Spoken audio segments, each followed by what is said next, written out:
ایک دفعہ کا ذکر ہے کہ ایک انجینئر بلڈنگ کی 10ویں منزل پر کام کر رہا تھا۔ ایک مزدور بلڈنگ کے نیچے اپنے کام میں مصروف تھا۔ انجینئر کو مزدور سے کام تھا، بہت زیادہ اس کو آواز دی لیکن اس نے نہیں سنی۔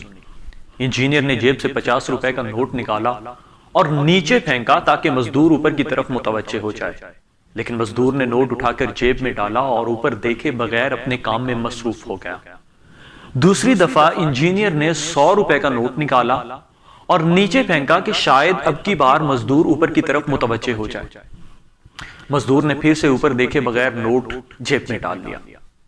اب تیسری دفعہ انجینئر نے ایک چھوٹی سی کنکری اٹھائی اور اسے نیچے پھینک دیا۔ کنکری کا مزدور کے سر پر لگنا تھا، اس نے فوراً اوپر کی طرف نگاہ کی۔ انجینئر نے اس نے کام کے بارے میں بتایا، یہ در حقیقت ہماری زندگی کی کہانی ہے۔ ہمارا مہربان خدا ہمیشہ ہم پر نعمتوں کی بارش کرتا ہے کہ شاید ہم سر اٹھا کر اس کا شکریہ ادا کریں، اس کی باتیں سنیں، لیکن ہم اس طرح اس کی بات نہیں سنتے۔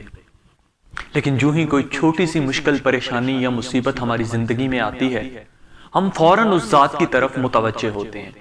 ہمیں صرف مشکلات میں ہی خدا یاد آتا ہے۔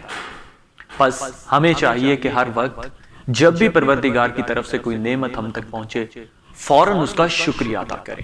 شکریہ ادا کرنے اور خدا کی بات سننے کے لیے سر پر پتھر لگنے کی ضرورت نہیں ہونی چاہیے۔